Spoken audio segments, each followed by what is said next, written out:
welcome to the Southwestern PA Business Podcast with the Southwest Regional Chamber of Commerce. We are very excited to bring you Rocco Cozza today of Cozza Law Group. He's a partner of the Chamber. He does tons for the community and tons for your businesses. So we're going to find out a little bit more about what's going on in the business world in terms of legalities and find out more what's going on at Cozza Law Group. Hi, Rocco. How are you? Thanks for having me. You're welcome. Always fun to have Rocco Cozza in the hot seat, right? Yeah, it's fine. All right, so we're going to get really down into it right now. Okay. How have you been? What's new? What's going on at Cozza Law Group? I've been well. Growing the firm. We have 12 employees now. We just had another attorney join last week. Last week was her first week. She's a fresh graduate, so she's going to be in the litigation department. So we have a lot of growth plans over the next 2 years. We're just a lot of people there now. A lot of people. Yeah, a lot of people, but we're having fun. Like we got a good team. I think we're reorganizing a lot of the stuff within the firm. As we've grown, we've realized we got to put the right people in the right seats and kind of shift things around. I think any business that goes through exponential growth like we have has these growing pains where you're like, okay, what got us here won't get us there, and we're at that point now. So we're starting to shift things around and just relook at processes, procedures. So it's a lot of stuff. Yeah, but and it's fun. It seems as though you've, just from knowing you guys over the past few years, have grown very rapidly in a very short amount of time, which comes with so many different ways of redoing things to make it flow better, which you are now catching up with rather than starting at the forefront. So it's I think every business faces that, right? You kind of have that hockey stick effect, and once you hit that growth spike, and we've been growing 40-50% year over year since I started the firm, but now with more people and a bigger admin team, we're really looking at the roles in a very specific way. Like, okay, what's everybody's skill set? Who needs to be doing what, and who shouldn't be doing certain things? Because we've realized we've had a lot of inefficiencies because there haven't been clearly defined roles for everyone. Everybody was pitching in to help, but no one was accountable for anything. So now we're shifting everything. So it's just part of the growing pains every business faces. And it's something I think it's a good exercise to go through. It's very difficult, and it's ugly, and it's stressful. And there are many days where I'm just like, I just want to go outside and just walk and maybe not come back today. Yeah. But some of your best ideas come from when you're out walking and taking a break. Absolutely. I definitely, that's one thing I've tried to do a lot more this year is take more time to think and not just be in the business so much, and really just take a step back and just think about the business and things that we're doing and things we could do better. And that's helped me tremendously this year. Exactly. And I think even with like the Chamber of Commerce, we've been growing rapidly over the past 2 years. And like, when is that time and you never want to schedule that time because you have so many things going on and so much to do, that when do you take a step back and go, oh, we need to go through procedures, and we need to go through programming, and we need to go through the back end to organize it, so then it'll flow easier. Because sometimes you just get so wrapped up in doing the day-to-day, and you're putting out fires everywhere. Like, there's always something coming in, something new, a distraction. So and you got to schedule to manage. Well, and to your point, though, I think it's very important to schedule that time, right? And I used to be the same way. Like, I was just running, a million miles an hour, and just putting out fires and doing stuff every day, where now I've actually scheduled time for myself on the weekends, in the evenings, to think about the business. Like, truly not do anything tactically, but just spend an hour or 45 minutes thinking about, okay, what are the problems we're trying to solve? What's going on?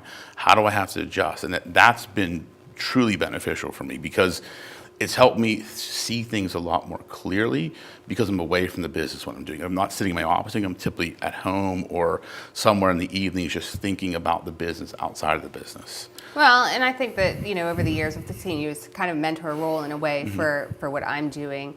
Do you typically do like block scheduling, or like how do you schedule that? Just for the people out there listening, I know from what I've seen in the chamber and all of the businesses out there, everybody's growing rapidly. Yeah. I mean, way faster than they expected. Okay. And so any good advice on how to program this or find this time to put in your schedule? Yeah, so the first thing I would say is you have to understand yourself, right? Like, I know myself, like, when I think the best and when I work the best. So I know that I think very strategically mornings and evenings. Like during the day is when I'm kind of in the thick of it, dealing with clients, phone calls, doing the actual work. So I'll either, when I get up in the morning, I'm spending that time thinking, or like in the evening. So that's kind of when I'll block that time. Then the rest of the day is filled with, meetings, calls. When I have larger hunks of work to do, I will block schedule. Yeah. Like that's important. Like I'll put it in my calendar as an appointment for me to do. But the thinking, I think the biggest thing that I learned is you have to understand when your brain works that way, because if you're trying to think at 3 o'clock when you're tired, it's not going to work. Like I know when I think the best strategically, and I know when I do my best tactical work, and you kind of work around that. That's the biggest piece of advice I could give someone. Yeah, I would say the mornings or whenever I'm doing my email, doing the strategy, doing all the programming, and then the afternoons I save for either going out, seeing business owners, or creativity.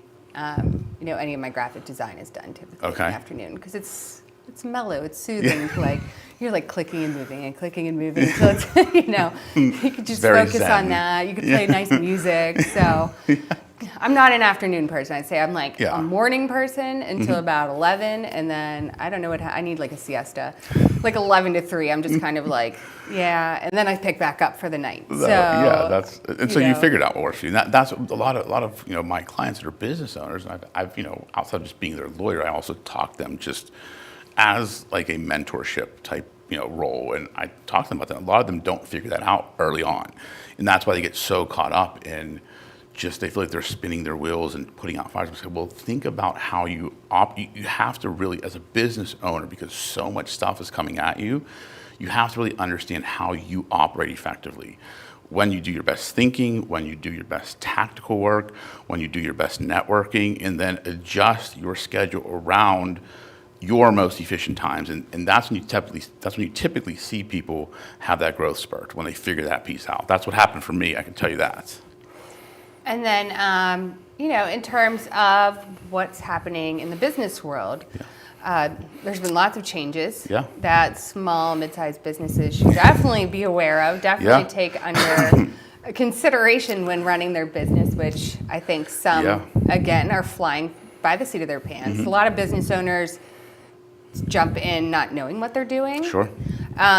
So what can you tell me a little bit about what they should be paying attention to in their business, especially this year? So there are two big things that happened this year. The first one is the Department of Labor, and this really deals with independent contractors, right? A lot of businesses tend to say, well, I have independent contractor employees. I'm like, well, that's not a thing. They're either one or the other. They're either an employee or an independent contractor. And the way the Department of Labor looks at whether a person is an independent contractor, there's a certain test they have. They changed the test in March. So in March, they started looking at it differently. And now the way I explain to people is that independent contractor truly has to be in business for themselves, meaning they can lose money. Not just, I'm just paying them as a contractor $10 an hour because I don't want to make them an employee. There truly has to be something at risk for them. They have to either, if they don't meet deadlines, they don't get paid. If they could lose money on the job itself. So there's a test you have to go through, an analysis. But if I'm going to sum it up in one way of looking at it, is that contractor in business for themselves? Not just working for you as a contractor. Do they have other clients? Are they advertising their service? Is there money at risk? Because that's where and it's a hot button issue with the Department of Labor, and that's where a lot of businesses get tripped up because they don't want to bring people on payroll, they think, so I'm just going to make them an independent contractor.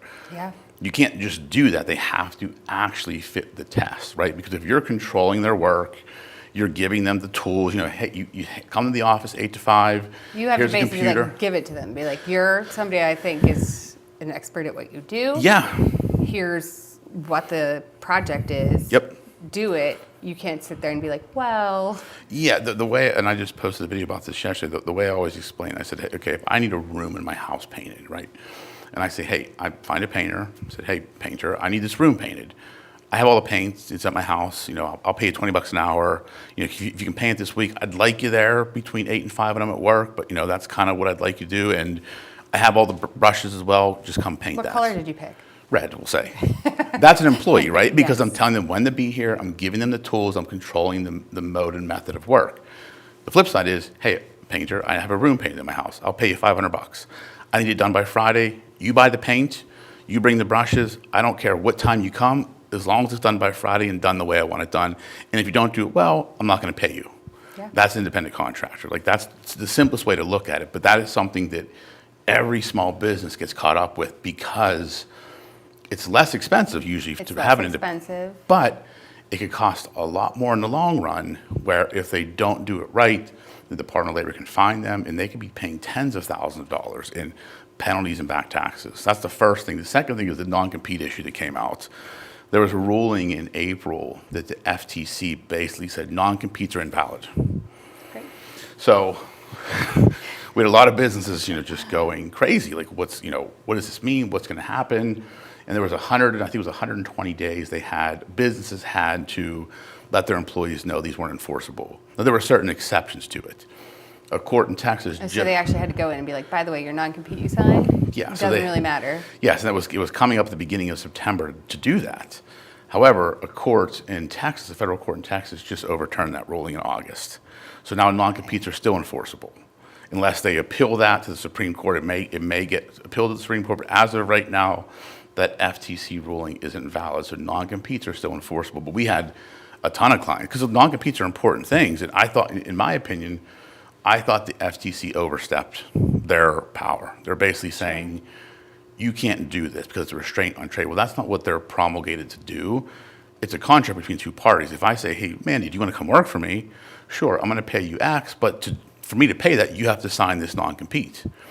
You're free not to work for me. Like, you don't have to work for me. You don't have to sign Right, it. so I just think they overstepped what they were doing, but those are really the two biggest issues facing small businesses, and one of them is kind of resolved right now, the non-compete, unless it gets challenged and appealed to the Supreme Court. We don't know yet, so that's really the two biggest ones that have happened this year. And some people out there might not even know that this was overturned. Right, yeah, well, that's exactly right, because we did a Facebook Live talking about it, Matt and I, and then we've done some stuff on social media, but a lot of people don't know. And again, non-competes are one of those things that are tricky too. Like, a lot of times I tell clients, don't necessarily worry about a non-compete. Worry more about a non-solicitation. A non-compete is saying, hey, you can't go and work for my competitor. A non-solicitation, I don't care who you work for, just don't take my clients and my employees. That's probably more important. That's more enforceable, and that's, in my mind, is more important, right? And I think a court's more likely to enforce those types of provisions.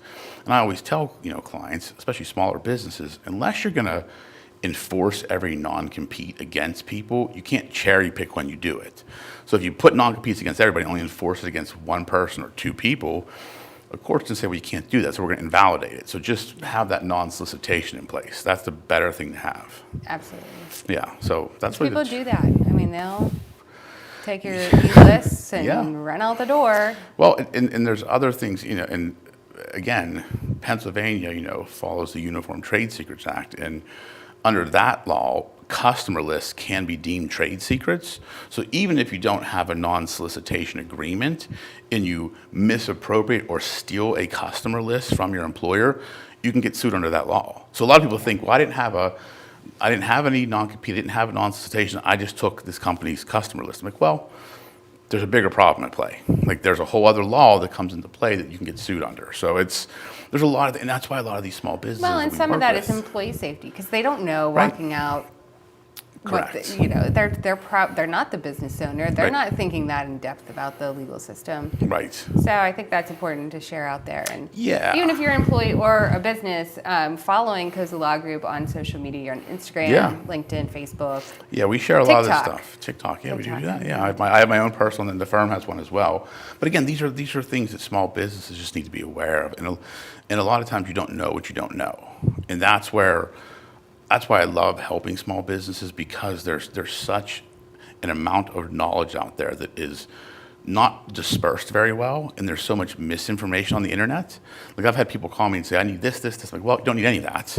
Like, let's start over. Because again, social media has created this, these people that are telling people you need all these things to have in place when you own a business.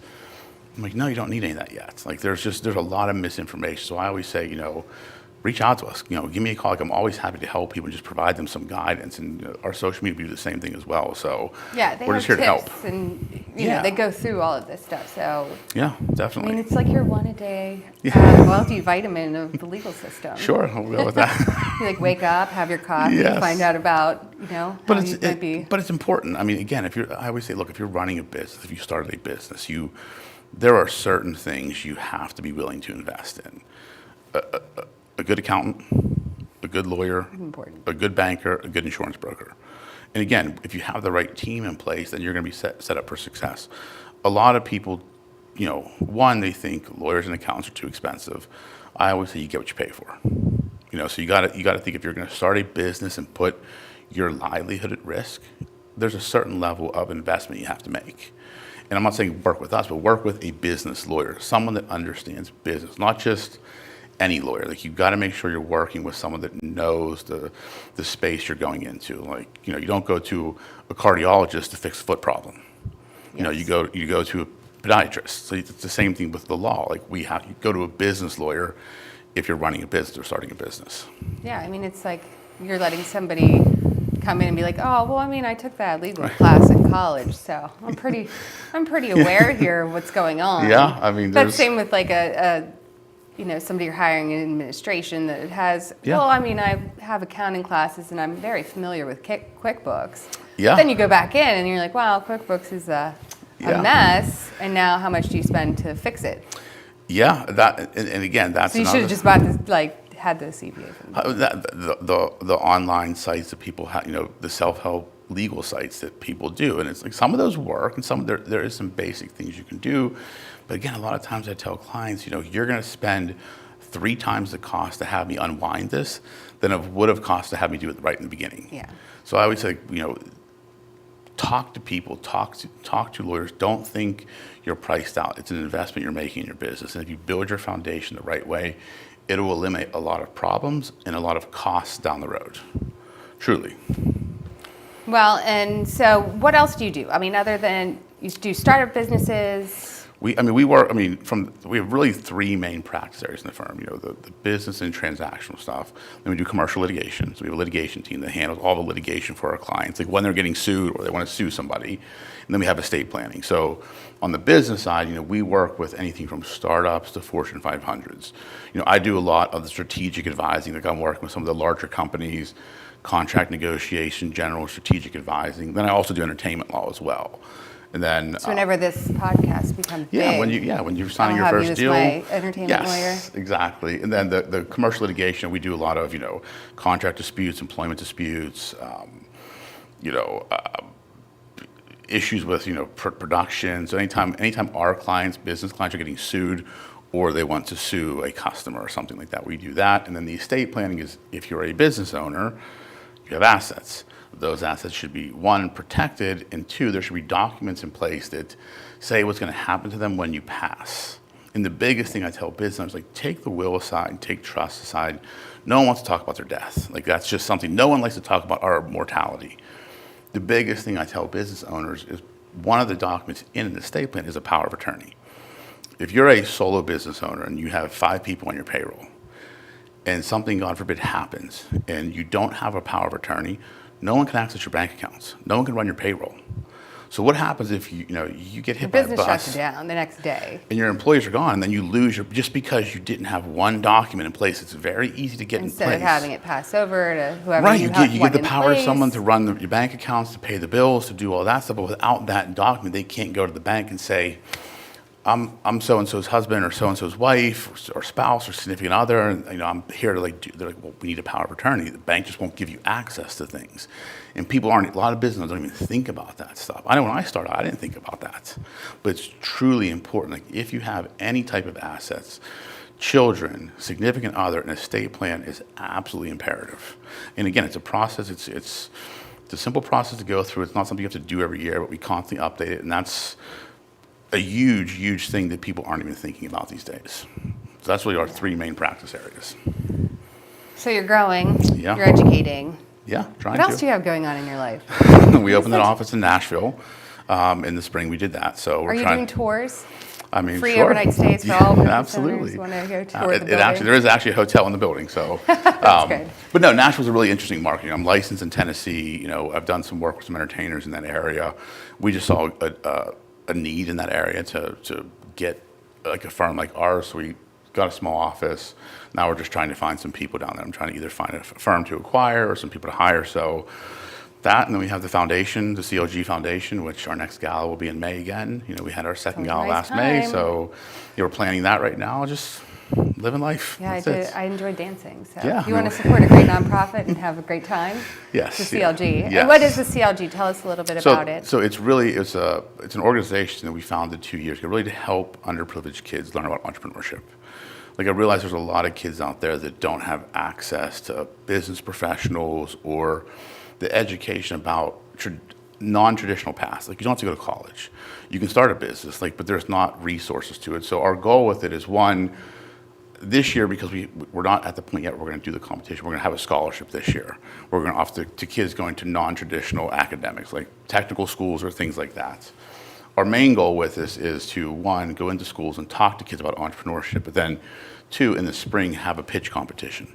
But like I a think Shark it's Tank. so important. I know in Cecil they do like an entrepreneurial market for kids, Okay. which is really cool.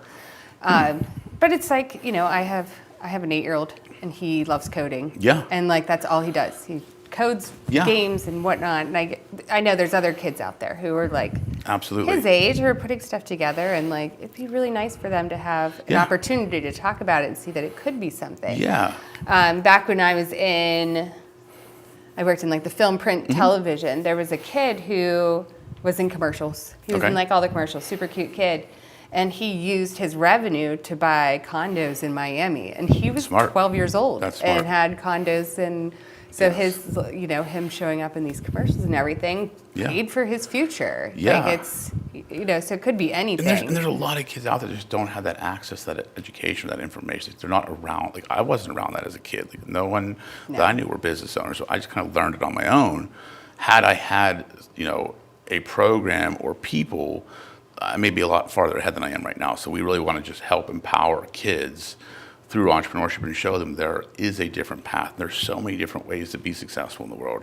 And bring in some of our clients that have, that have built businesses from nothing, that didn't go to college, that came from very little means, that have now made an amazing success out of themselves, and share their stories as well. So it's something we're very passionate about. And it's, we're in the infancy stages. It's 2 years in, but we have some big as you plans said for this, it. I had a light bulb go off above my head that the chamber should probably, Yeah. we should do something with it. Let's do it. Whether it's, are you focusing more on elementary school age or We're, middle school, high school? we don't really have a focus. I would say if we had, it'd probably be middle school, high school, because I think that's where we can make the most impact right now. Because I think they're They're starting to get their ideas, yeah, what they want to do. Exactly, and I think they're going to absorb the information in the best way. I think in elementary school, you can give them the basic, but they're not able to process it yet. As you get into middle school and high school, I think there's a higher level of intellect there that I think these kids will be more receptive to the information. So I think that's really the focus. And I think in the school districts, the kids are getting more interested, especially with social media in their lives, which is, not so good and so good. Yeah. Because they see all these kids out there doing projects and doing things. Yeah. So I think that we will see a major shift in the next 10, 15 years 100%. on what kids are going to do. I don't think it's going to be as black and white as whenever I went to school, which is you go to school, you go to college. And then it's not going to be like that. I did that. So Well, I did too, but most I think of us did that. Now it's you go to school, you go to trade school, you go to a technical school. There's so many different opportunities now and different ways to think about it. You can make money from your phone. There's so many ways to just, with social media. I've watched videos and spoken to kids that have made tremendous amounts of money through social media just because they're creative. Yeah. And if kids don't understand that or know how to do it, or just the basics, they may have these great ideas, they just don't know how to get them to fruition. And that's what we want to help these kids do, really empower them to take that next step and show them the path forward. So. And as I watch my child do it, as I do graphic design, I go, welcome to the family business.